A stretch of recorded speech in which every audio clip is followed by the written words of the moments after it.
크립토 라이트하우스 채널이 제공하는 정보보안과 블록체인 그리고 암호화폐에 대한 강의를 시작하겠습니다. 오늘은 4월 17일 제5장의 공개키 암호화 및 메시지 인증 중에서 두 번째 강의 시간입니다. 지난주에 이어서 이번 주에는 공개키 암호화 구조, 공개키 암호 시스템 응용, 공개키 암호 알고리즘, 디지털 서명 표준, 비대칭 암호화를 이용한 대칭키 분배, 키 교환을 의미합니다. 그 다음에 X509 인증서, 공개키를 안전하게 배포할 수 있는 방법입니다. 여기에 대해서 강의하겠습니다. 공개키 암호화 구조를 다시 한번 간략하게 설명하면은 공개키는 수학적 함수에 기반합니다. 그러니까 여기 간단한 어떤 패턴에 대한 연산, 이게 이제 트랜스포지션이나 서브스티튜션 같은 대칭키에서 이용하는 그 비트끼리의 위치를 교환하거나 교체하면서 그 어떤 패턴을 비트 패턴을 슈더랜덤 넘버로 이렇게 만들어주는 그런 방식이 아니고 수학적 함수에 기반한다는 것이죠. 그래서 공개키 암호화 구조에서는 아주 큰 그 랜덤 넘버 난수에서 키 제너레이션 알고리즘을 통과시키면은 공개키와 개인키 이 짝이 만들어집니다. 그래서 공개키는 예를 들어서 바브가 알리스에게 이런 메시지를 보낼 때 이 알리스 받는 사람의 공개키를 이용해서 암호화를 해서 이 암호된 암호문을 보내고요. 알리스는 이것을 받아서 이 알리스의 공개키로 암호를 했기 때문에 알리스 입장에서는 자기만이 갖고 있는 개인 키를 이용해서 복호화를 하면은 이 평문이 유도가 됩니다. 그래서 이 공개키 암호화 구조는 두 개의 별도 키를 사용하죠. 공개키와 개인키 두 개를 짝으로 사용합니다. 그래서 우리가 이것을 비대칭형이다 이렇게 이야기를 합니다. 이 방법은 1976년 DP와 헬만이 처음 공개적으로 제안한 방법입니다. 암호화를 할 때 공개키를 먼저 적용을 하고 복호화를 할 때 개인키를 적용하는 방법과 암호화를 할 때 개인키를 먼저 적용하고 복호화를 할 때 공개키를 적용하는 방법으로 나눌 수가 있습니다. 보통 이 방법은 비밀성, confidentiality, 비밀성을 위해서 사용하는 방법이고요. 이 방법은 인증, authentication, 인증을 할 때 전자서명에서 사용하는 방법입니다. 먼저 퍼블릭키를 먼저 적용하는 걸 보면은요, 바브가 알리스에게 안전하게 이 플레인 텍스트를 보내려고 하면은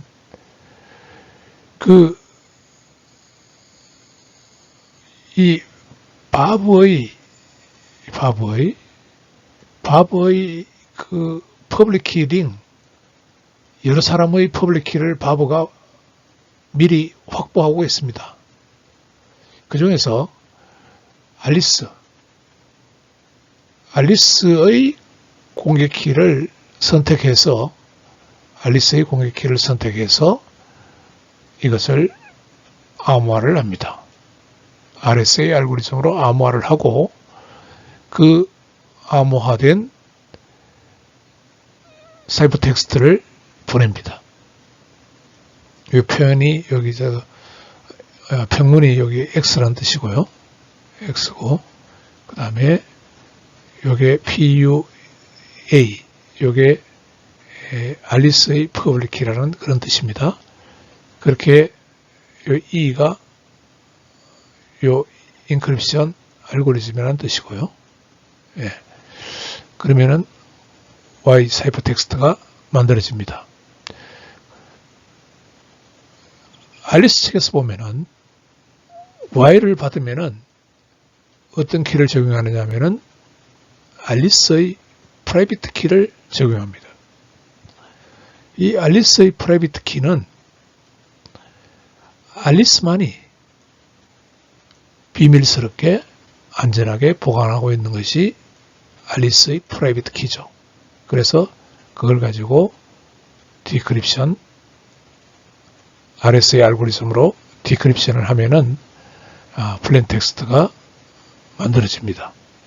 그러면은 이 사이퍼텍스트 관점에서 보면은요, 이 사이퍼텍스트는 지금 이 알리스의 퍼블릭 키로 암호화되어 있기 때문에 알리스의 개인 키가 아니면은 풀 수가 없습니다. 그래서 이게 이제 인터넷 공간에서 이 사이퍼텍스트가 전송되고 있지만은 모든 사람이 이것을 받을 수는 있어도 이 암호문을 받을 수는 있어도 알리스만이 이 암호문을 복호할 수 있는 것입니다. 왜 그러냐 하면은 알리스만이 이 개인 키를 가지고 있기 때문입니다. 다음으로 프라이빗 키를 먼저 적용하는 경우를 봅시다. 바브가 이 플레인텍스트를 보내려고 할 때 바브 자신의 프라이빗 키를 이용해서 이 플레인텍스트를 암호합니다. 그러면 이게 이렇게 표현되겠죠. X가 플레인텍스트고 바브의 프라이빗 키고 이게 인크립션 알고리즘입니다. 그러면 사이퍼텍스트가 나오겠죠. 자, 그러면은 이것은 바브의 프라이빗 키로 암호화를 했기 때문에 이게 인터넷에 이 Y가 인터넷에 배포되어 있으면은 전달되고 있으면은 이 메시지는 바브의 퍼블릭 키만 있으면은 누구든지 이 메시지를 복호할 수 있습니다. 근데 바브의 퍼블릭 키는 이거는 대중에게 공개되어 있는 키입니다. 공개되어 있는 키. 그래서 이것은 비밀성은 없고요. 이렇게 보내면은 비밀성은 보장하지 못하고 오직 이렇게 해서 이제 바브의 퍼블릭 키를 가지고 Y에 적용해서 디크립션 했을 때 X가 나오면은 이건 어떤 뜻이냐 하면은 이 메시지는 이 바브가 보낸 게 확실하다 라고 인정할 수 있는 겁니다. 왜? 이 바브의 프라이빗 키로 암호화를 했다는 게 증명되기 때문에 그렇습니다. 그래서 이 방법은 인증에 사용하는 방법이고 이 방법은 비밀성을 위해서 사용하는 방법입니다. 그래서 공개 키 시스템의 그 사용은 세 가지 범주로 분류할 수 있습니다. 앞 슬라이드에서 본 게 암호화 복호화 방법입니다. 메시지의 비밀성을 위해서 암호하는 방법인데요. 그래서 보낸 사람은 수신자의 공개 키로 메시지를 암호화를 해서 보내죠. 그러면 이걸 풀려 그러면은 수신자의 개인 키만이 풀 수 있습니다. 그러니까 비밀성이 보장되는 것이죠. 그 다음에 앞서 레드에서 두 번째 방법, 디지털 서명. 이거는 발신자의 개인 키로 메시지에 서명합니다. 즉 암호화합니다. 그렇기 때문에 누구든지 이것은 풀 수가 있습니다. 단지 이 발신자가 누구다라는 것만 확인할 수 있는 거죠. 그래서 인증에 사용되는 겁니다. 앞 슬라이드에서 표현하지 않았지만은 중요한 것 하나는 키 교환입니다. 키 교환. 이 대칭키 시스템에서 인터넷상으로 두 사람만이 공유하는 키가 필요한데 그 키를 필요할 때마다 만들어 쓰는 키를 우리가 세션 키라고 그렇게 이야기를 합니다. 양쪽에서 대칭키인데요. 대칭키인데 필요할 때만 만들어서 사용하는 것이죠. 인터넷상에서요. 그러니까 2차 대전 때 애니그마 같은 것은 대칭키지만은 세션키라고 부르지 않습니다. 왜 그러냐니까 인터넷상에서 양쪽의 키를 안전하게 공유할 수 없기 때문에. 그런데 이제 이 세션키라는 개념은 대칭키는 대칭키인데 그때그때 필요할 때마다 대칭키를 양측이 만들어서 사용할 수 있다는 겁니다. 그걸 우리가 키 교환이라고 이야기를 합니다. 이 키 교환에 이 공개 키 암호 시스템이 사용이 됩니다. 그래서 다시 이야기하면은 공개 키 시스템의 응용 분야는 암호화 복화, 디지털 서명, 그 다음에 키 교환 이렇게 세 가지로 나눌 수가 있습니다. 그래서 공개 키 암호화 알고리즘은 두 가지로 구분합니다. RSA 알고리즘과 DPL만 알고리즘으로 구분합니다. 이 RSA 알고리즘은 앞에서 이야기했던 그 두 가지 방법, 비밀성을 위한 거, 비밀성이요. 그 다음에 인증에 사용했던 거. 여기 사용하는 알고리즘이 이 RSA 알고리즘이고요. 이 1977년에 미국 MIT 대학의 라이브스, 샤미르, 에들만 요 세 사람 이름을 따가지고 RSA라고 이름을 붙였습니다. 이 RSA는 블록 암호고요. 가장 널리 사용되고 있는 방법이고요. 그 다음에 공개키 알고리즘은 DPL만 있습니다. 앞에서 이야기했던 키 교환에 관한 알고리즘입니다. 키 교환. 키 교환의 세션키를 안전하게 양쪽이 공유할 때 사용하는 방법입니다. 비밀키를 안전하게 서로 교환합니다. 공유하는 거죠. 예. 이산대수를 사용해서 계산을 합니다. RSA 알고리즘에 대해서 봅시다.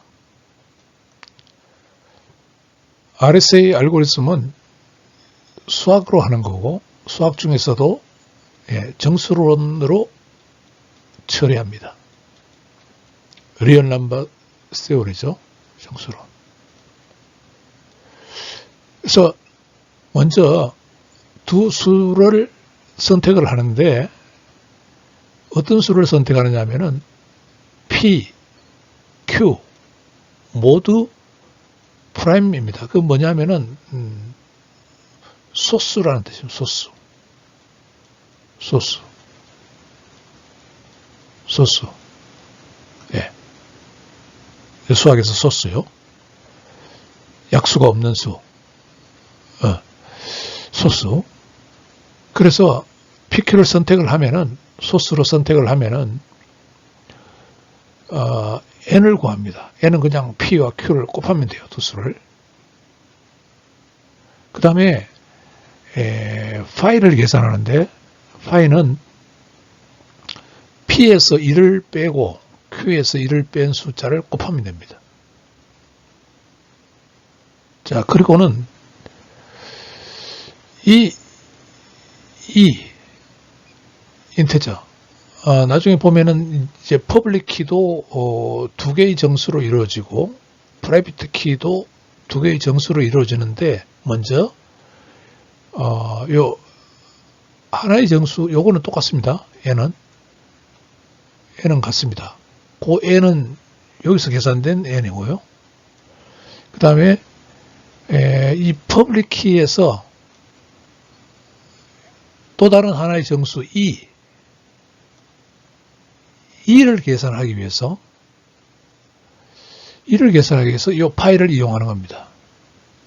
그래서 파이와 E 사이는 1 이외에는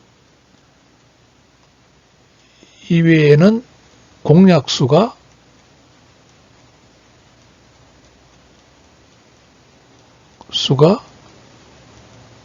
없어야 됩니다. 그게 뭐냐니까 파이와 E는 이게 수학에서 서로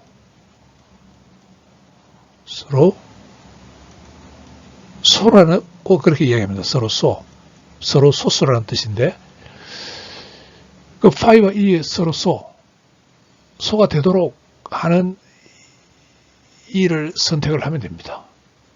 자, E를 선택을 했으면은요, 그게 이제 퍼블릭 키의 다른 한 정수가 되었고, 그 다음에 D를 선택합니다. D는 요 프라이빗 키에 들어가는 또 다른 정수입니다. D가요. D는 어떻게 계산하냐면은 E가 선택되었기 때문에 E에다가 선택할 수 D를 곱한 거를 요 파이 모두 파이로 나눴을 때 나머지가 1이 되는 숫자면 됩니다. 그렇게 되면은 이제 요 조건을 만족하면은 D가 됩니다. D가 되죠. 예, 그러면은 이제 퍼블릭 키와 프라이빗 키가 만들어진 거죠. 공개 키와 개인 키가 만들어졌습니다. 그래서 RSA 알고리즘은 인크립션은 어떻게 하느냐? 플레인 텍스트가 요 n보다는 작은 정수로 표현될 수 있어야 됩니다. 그러면은 사이퍼 텍스트는 어떻게 만들어지느냐면은 m의 2승 요 2를 갖고 왔어요. m의 2승 모드 n 요걸 갖고 와서 모드 n 하면은 그 나머지가 사이퍼 텍스트가 됩니다. 반면에 복호화는요, 이 C를 가지고 이제 복호화를 하려고 그러면은 C의 D승 D를 갖고 와서요. D승 모드 n 하면은 n으로 나눠줬을 때 나머지가 m이 되는 겁니다. 예. 그렇게 해서 이 플레인 텍스트를 복호화 해낼 수가 있습니다. 예, 예를 들어 봅시다. 그냥 예를 들기 위해서 아주 작은 숫자로 정의를 했지만은 실제로는 엄청나게 큰 숫자입니다. 예, 그걸 고려해서 한번 보도록 합시다. 먼저 PQ를 선정합니다. P는 3 소수, Q는 11 역시 소수죠. 그래서 두 숫자를 곱해서 n을 구했습니다. 33이 나왔죠. 그 다음에 파이를 구해야 되는데 파이는 p-1 2죠. Q-1, 10이죠. 20을 구했습니다. 파이가 20이 나왔습니다. 그 다음에 이제 요거요. 여기 파이가 20이고 20과 요 2 공격해 들어 2 요 n은 지금 33으로 나왔고요. 파이와 2가 20과 2를 두 숫자가 공약수가 없는 숫자 1 위에는 공약수가 없는 숫자를 구해야 됩니다. 그게 이제 예를 들어놨는데 그게 이제 서로 relatively prime 서로서라는 말은 예를 들어서 21과 22는 보면은 21은 공약수가 이런 게 있어요. 약수가요. 그때 22는 약수가 이런 게 있을 수 있습니다. 그러면 이 두 숫자는 공통된 약수는 1밖에 없습니다. 그래서 우리가 21과 22는 서로 소가 되는 거죠. 근데 21과 24를 한번 봅시다. 두 숫자가. 21은 약수가 1, 3, 7, 21이 있고요. 24의 약수는 1, 2, 3, 4, 6, 8, 12, 24가 있습니다. 그러면 이 3이라는 공통된 약수가 있네요. 그러면은 이것은 서로 소가 아닙니다. 이런 경우는. 그래서 여기서 20과 2를 우리가 3으로 선택하면 20과 3은 relatively prime이죠. 서로 소죠. 그래서 3을 구했습니다. 그러면은 이제 3이 선정됐고요. 그러면 이제 공격키는 만들어졌습니다. 그 다음에 이제 요 개인키 D를 만들어야 되는데 D요. D는 요 3에다가 어떤 수를 곱하고 그거를 파이 20이죠. 21로 나눴을 때 나머지가 1인 숫자를 고르면 됩니다. 그래서 7을 골랐더니 7 곱하기 3은 이게 21이고요. 20으로 나눴더니 나머지가 1이었습니다. 그러면 7을 D로 선택할 수가 있는 겁니다. 그래서 7이 선택이 됐고요. 그래서 우리가 알고리즘은 M을 2승하고 모드 N 그 다음에 사이퍼 텍스트를 갖고 와서 D승하고 모드 N 이렇게 하면은 M이 만들어집니다. 다른 RSA 예를 봅시다. 먼저 이제 앞 슬라이드에서 설명한 방법으로 5, 14 두 개의 정수 이루어지는 공격키, 그 다음에 11, 14로 이루어지는 개인키가 만들어졌다고 합시다. 이제 아주 큰 랜덤 넘버 여기로부터 키 제너레이션 알고리즘을 통해서 만들어졌죠. 실제로는 DN은 여기서 예를 들어놨는데요. 이렇게 큰 숫자입니다. 네. RSA 알고리즘을 사용하는 정수는 이렇게 큰 정수입니다. 이것도 역시 예를 든 거니까 작은 숫자로 예를 들 뿐입니다. 그래서 어떤 헬로 메시지를 우리가 이거를 M2라고 합시다.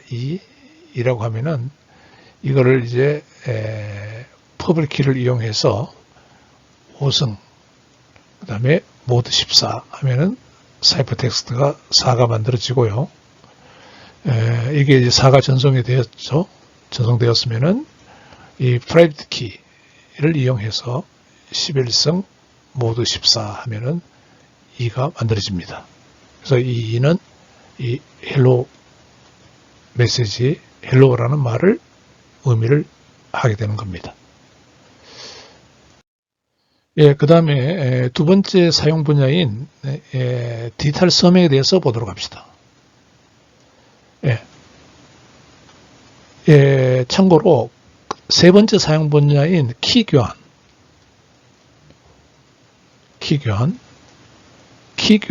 여기에 대해서는 이건 너무 중요하기 때문에 이것은 이 부분만 다음 주로 이거는 빼놨습니다. 다음 주로 빼놨습니다. 이번 주는 키 교환은 다루지 않습니다. 다음 주에는 키 교환만 다룹니다. 자, 두 번째 디지털 서명, 인증에 사용되는 공개키 암호화 시스템이 인증에 사용되는 경우입니다. 이 FIPS 여기서 이제 186으로 지정이 되어 있고요. 우리가 디지털 서명 알고리즘을 제시했습니다. DSA를 제시를 했는데 이것은 해시 함수 사원을 같이 사용합니다. 디지털 서명에서요. RSA 알고리즘과 해시 함수를 같이 사용합니다. 이게 96년에 개정되었고요. 디지털 서명 기능만을 제공하도록 설계된 알고리즘을 사용하고 있습니다. 공개키 시스템을 사용하는 방법에 있어서 비밀성을 위해서 사용할 때는 개인키, 공개키, 그 다음에 알고리즘 이것만 사용했죠. 그런데 이제 인증에 사용하기 위해서는 해시 함수까지 같이 사용을 해야 됩니다. 그렇게 해서 사용하는 게 전자서명이고요. 다시 얘기하지만은 프라이빗 키, 퍼블릭 키, 해시 함수 이 세 가지를 같이 사용을 하고 있습니다. 그걸 우리가 퍼블릭 키 전자서명이라고 그렇게 이야기를 합니다. 자, 서명을 만들어서 보내는 측을 A측이라고 하고 서명을 받아서 인증하는 측을 B측이라고 합시다. 그러면 어떤 데이터가 있으면은 먼저 이 해시 함수 이거를 사용합니다. 샤원을 사용해서요. 어떤 그 해시 값을 만들어내고요. 해시 값을 만들어냅니다. 해시를 만들었죠. 그 해시 값을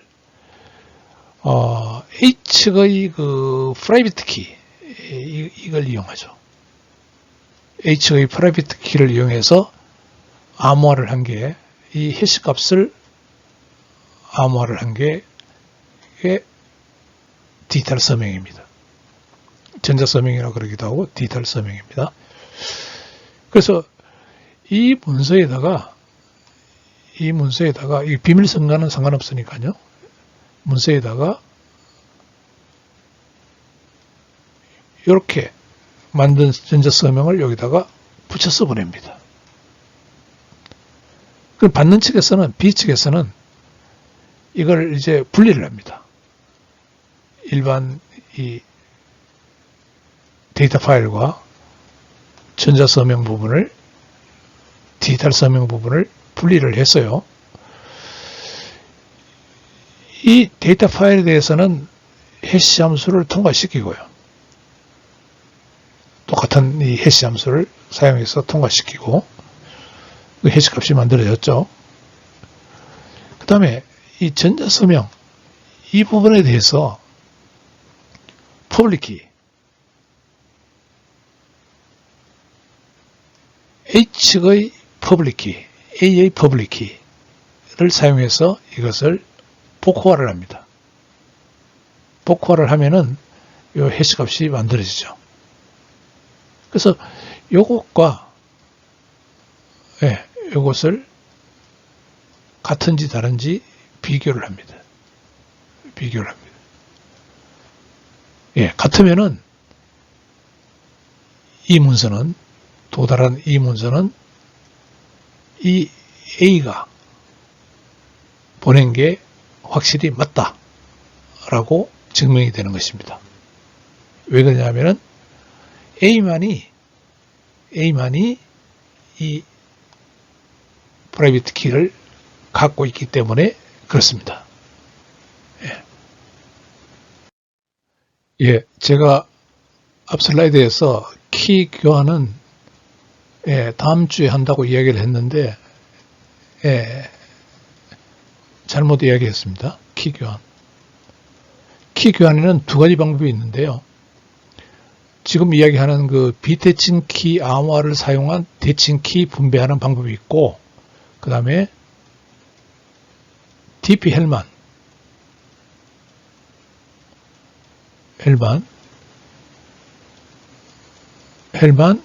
키 교환 방법이 있습니다. 두 가지 방법이 있는데 이것만 다음 주에 한다는 겁니다. 이게 중요하기 때문에 이것만 다음 주 하고, 이 키 교환 방법 중에서 이 비대칭 키 암호화를 사용한 대칭 키 분배 방법은 이번 주에 하겠습니다. 거기에 대해서 봅시다. 이 간단한 그 비밀 키를 분배할 수 있는 방법인데요. A가 A의 공개 키와 A의 개인 키를 만들겠죠. 만들고는 B에게 자신의 공개 키를 공개를 합니다. 공개를 합니다. A의 ID, 나는 누군데 나 공개 키는 이거다 라고 알려주면은 B가 그 공개 키를 이용해서 세션 키 KS를 암호화를 해서 이렇게 A에게 보내줍니다. 그러면은 자, 얘가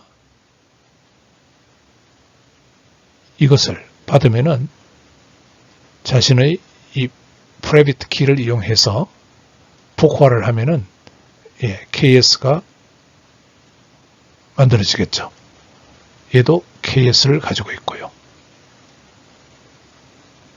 그래서 두 사람이 A와 B가 KS를 서로 공유할 수 있게 됩니다. 키 교환이 일어날 수 있게 됩니다.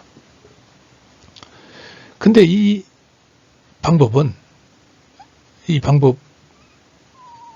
이게 좀 복잡해지는데요. 지금 여기서 이야기하는 이 방법은 제3자가 이 메시지를 누구나 가로챌 수 있습니다. B뿐만 아니고 다른 모든 사람이 이 메시지를 가로챌 수 있습니다. 그래서 C라는 사람이 있다고 합시다. C라는 사람도 어떤 KS 다시 이걸 만들어서 B인 척하고 얘한테 보낼 수가 있습니다.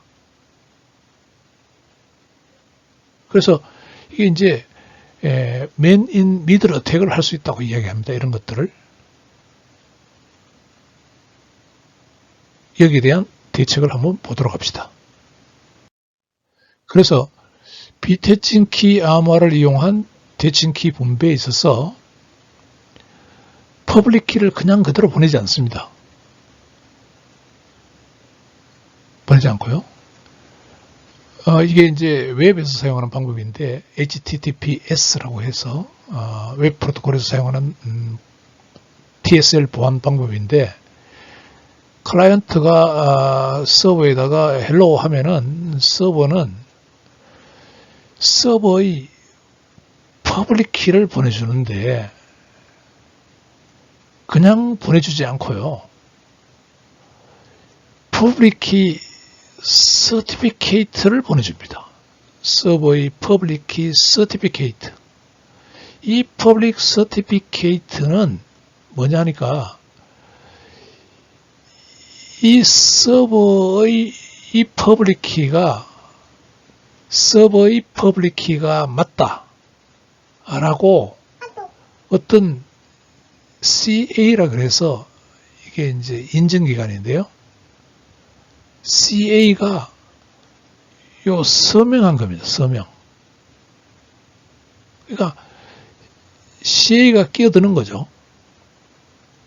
이 서버의 퍼블릭 키가 맞다 라는 것을 이 CA가 전자 서명해 놓은 그것이 공개키 인증서라고 우리가 이야기를 합니다. 예, 그러면은 이제 이걸 받으면은 서버의 퍼블릭 키를 안전하게 이용해서 클라이언트는 서버가 보낸 세션 키를 유도해 내는 것이죠. 예. 그래서 서로 간의 그 데이터를 이 KS를 이용해서 암호화해서 서로 주고받을 수가 있습니다.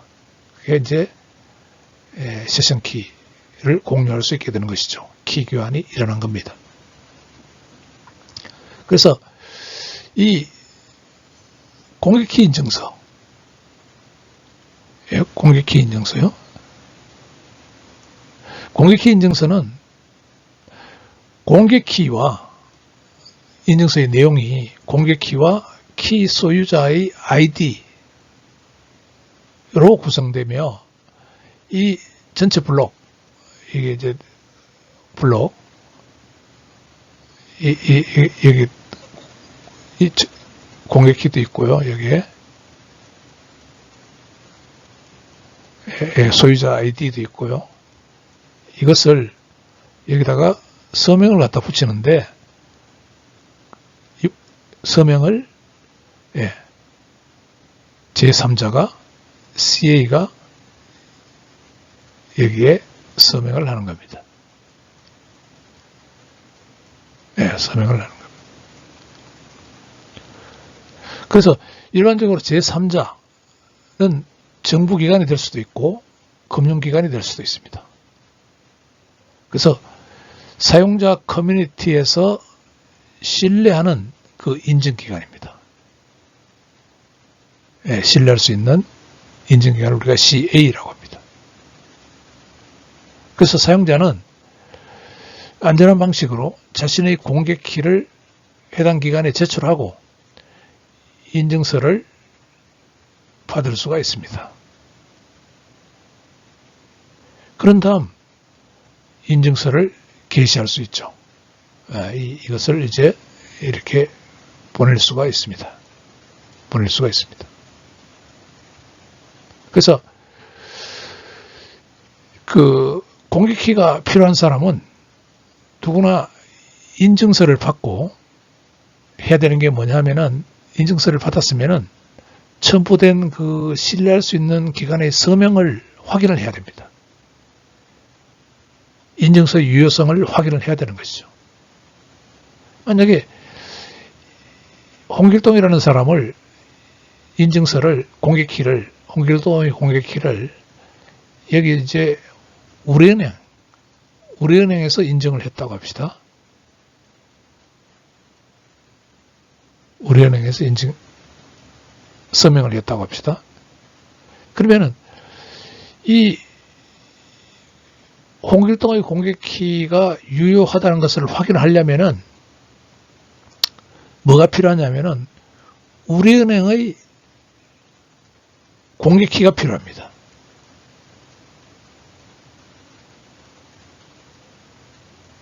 공개키가 필요하죠. 그러니까 여기 그 우리은행의 공개키 이런 것들은 신뢰할 수 있는 기관에 벌써 가지고 있습니다. PC에 신뢰할 수 있는 기관으로 가지고 있으니까 안전하게 홍길동의 공개키를 얻을 수가 있는 겁니다. 예, 그래서 공개키 인증서의 사용을 보면은요, 만약에 공개키를 바보가 소유하고 있다 합시다. 바보가 소유자라고 합시다. 그러면은 그 인증서의 내용에는 바보의 아이디, 그다음에 바보의 퍼블릭키가 여기 들어가죠. 그 다음에 여기 만약에 우리은행이라고 하면 우리은행 정보가 여기 들어갑니다. CA 정보. 그래서 요 내용을 가지고 해시 함수를 통과시키고요. 해시 함수를 통과시키고 여기가 이제 CA가 우리은행이라고 하면은 우리은행의 개인키로 이것을 암호화를 합니다. 이 해시 값을요. 그게 이 디지털 서명이고 그 디지털 서명을 합해서 전체가 우리가 이것을 사인드 서티피케이트가 되는 겁니다. 만약에 알리스가 바보의 공개키를 사용하려고 할 때 그러면은 이 인증서 바보의 공개키 인증서 이것을 받죠. 받으면은 먼저 이 공개키 인증서의 유효성을 확인해야 되니까 이 부분을 갖고 왔어요. 갖고 와서 CA 퍼블릭키 우리은행이라고 했죠. 우리은행의 공개키 은행의 공개키 이거는 신뢰할 수 있는 기관에 브라우저에 갖고 있습니다. 그걸 가지고 포커화를 했더니 여기 나왔죠. 그 다음에 이걸 가지고 해시 함수를 통과시켰더니 여기 나왔죠. 그래서 두 개를 비교했어요. 비교해서 같으면은 이 인증서는 이 퍼블릭키는 바보 것이 맞다. 누가 확인해 주느냐 하니까 우리은행이 확인을 해 주는 겁니다. 우리가 공개키 인증서의 표준을 보통 X509 서티피케이트 인증서라고 이렇게 이야기를 합니다. 그 이유는 이때 과거에는 통신이 잘 나갈 때 인터내셔널 텔레커뮤니케이션 유니언, 그 중에서도 텔레커뮤니케이션 파트, 과거는 통신이 최고였죠.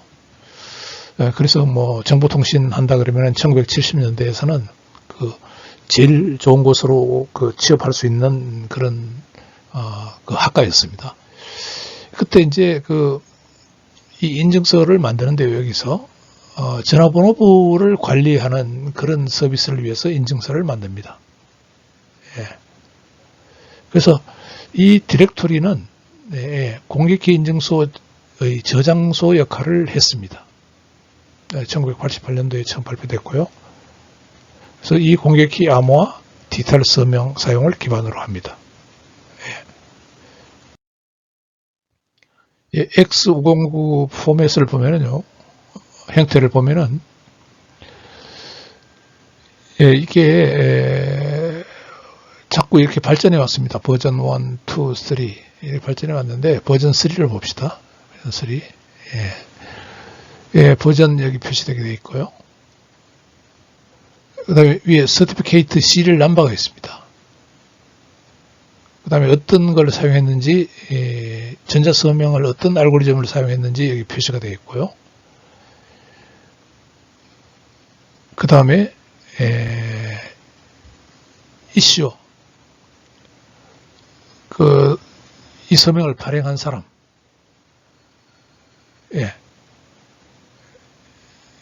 그 다음에, 이 서브젝트는 누구냐니까 이게 공개키 소유자를 의미합니다. 공개키 소유자. 이슈는 누구냐니까 이게 CA를 의미합니다. 이 서명한 사람. 이슈고요. 발행한 사람이죠. 그러니까 발행한 사람과 이 주체는 당연히 공개키 소유자죠. 헷갈리면 안 됩니다. 여튼 그 다음에 여기에 뭐가 있느냐니까 이 공개키 인증서가 언제부터 언제까지 유효하다는 그 유효 기간이 있습니다. 그 다음에 공개키 인증서의 소유자 이름이 들어가고요. 그 다음에 공개키의 정보가 들어가고요. 이 공개키 여기 들어갑니다. 여기 작게 표시되어 있지만 이게 들어갑니다. 그 다음에 이 CA의 그 ID가 들어가고요. 서브젝트의 ID가 들어갑니다. 예. 그렇게 해서 아래에 이게 전자 서명이 들어갑니다. 자, 또 중요한 것은,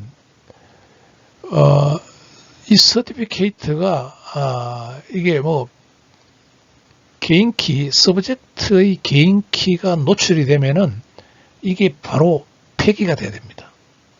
그래서 이걸 이제 리보케이션이라고 하는데요. 우리나라 말로 폐기합니다. 발행을 했다가, 아이고, 이거 서브젝트의 이 개인키가 유출이 됐네? 그러면 빨리 이 서티피케이트를 폐기를 해야 됩니다. 근데 공개되어 있는데 어떻게 폐기합니까? 그래서 빨리 그 CA는 그 폐기됐다는 그 리스트를 만들어서 또 공개를 하는 거죠.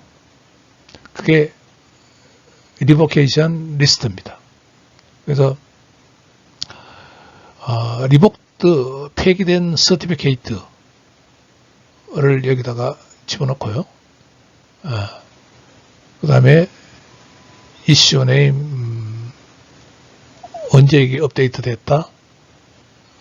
넥스트 업데이트는 언제 될 거다. 그 다음에 여기 그러고는 리복드 서티피케이트를 쭉 이렇게 여기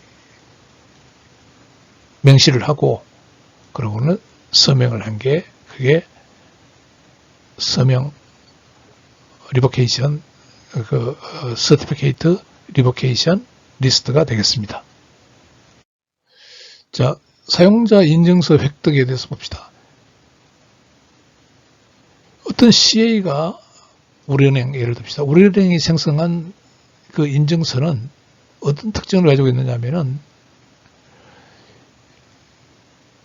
우리은행의 공개키를 가지고 있는 사람은 신뢰할 수 있는 기관으로서 우리은행의 공개키를 가지고 있는 사람은 그 우리은행이 발행한 모든 인증서를 공개키를 검증할 수 있습니다.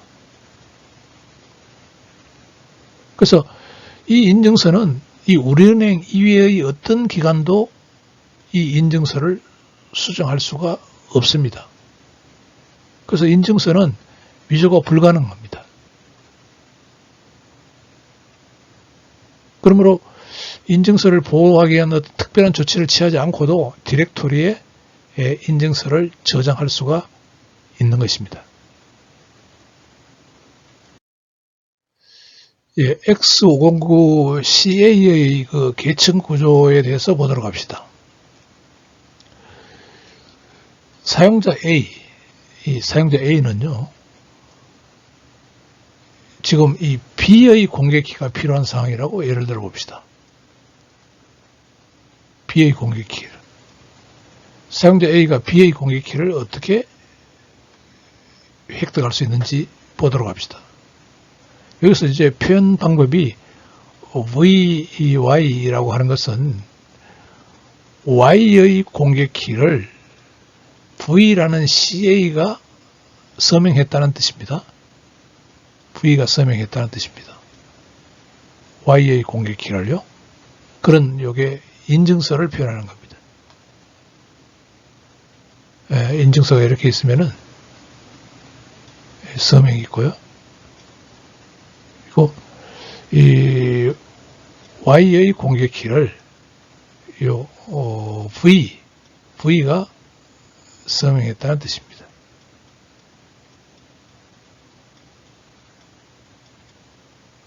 이걸 이렇게 표현했다고 합시다. 그러면 자 A는 뭐가 필요하냐니까 B의 공격기가 필요합니다. 지금 A는요. 예. 그래서 A는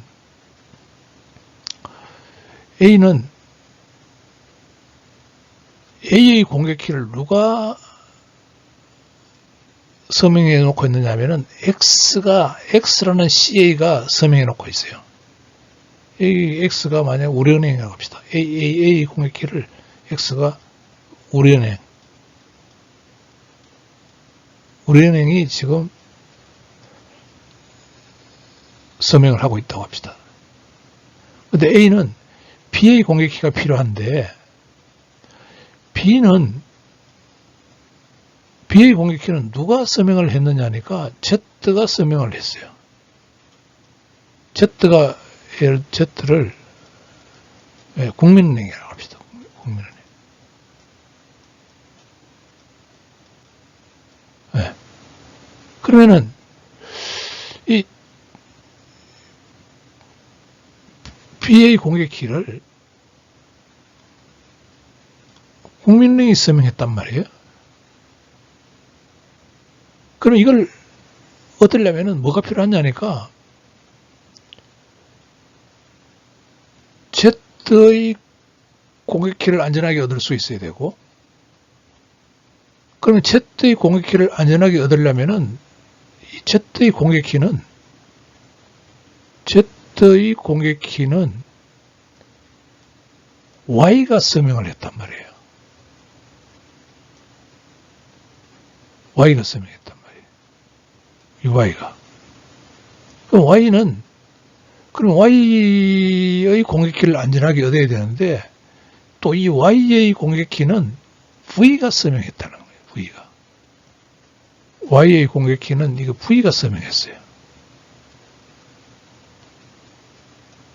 예. 또 V의 공격키는 누가? W가 서명했다는 거예요. V의 공격키는 W가 선정했다는 거예요. W가. 네. W의 공격키는 누가?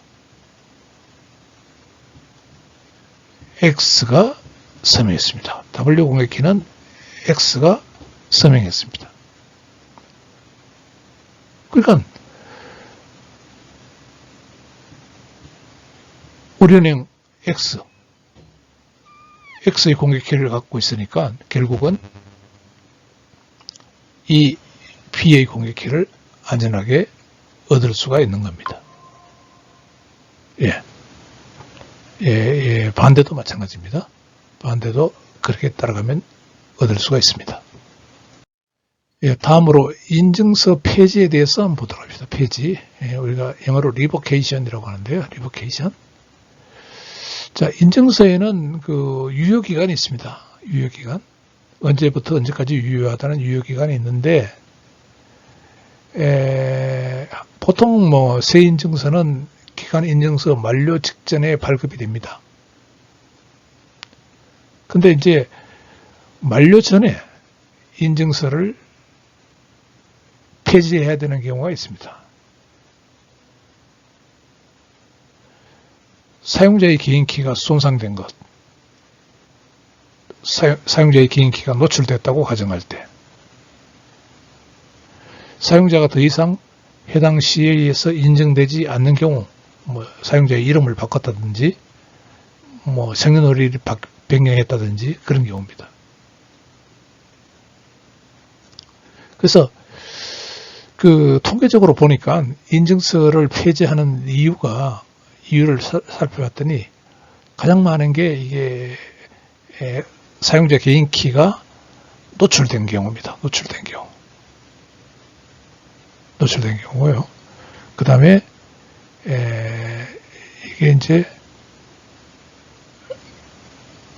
더 이상 CA가 보정할 수 없다고 하는 경우, 그런 경우가 이렇게 대부분 차지하고 있습니다. 인증서 그 해지, 폐지 목록을 우리가 CIRL이라고 하는데, 이게 해지냐, 폐지냐, 이거 리버케이션이라는 것을 번역하기에 따라서 이제 다른데, 리버케이션입니다. 리버케이션. 그 리버케이션 리스트에는 이처럼 그 이슈어 그 인증기간 이 인증서는 언제부터 언제까지 유효한 거다라고 표시가 되어 있고요. 그 다음에 폐지되는 그 리스트들이 쭉 나옵니다. 예, 쭉 이렇게 적어놨습니다.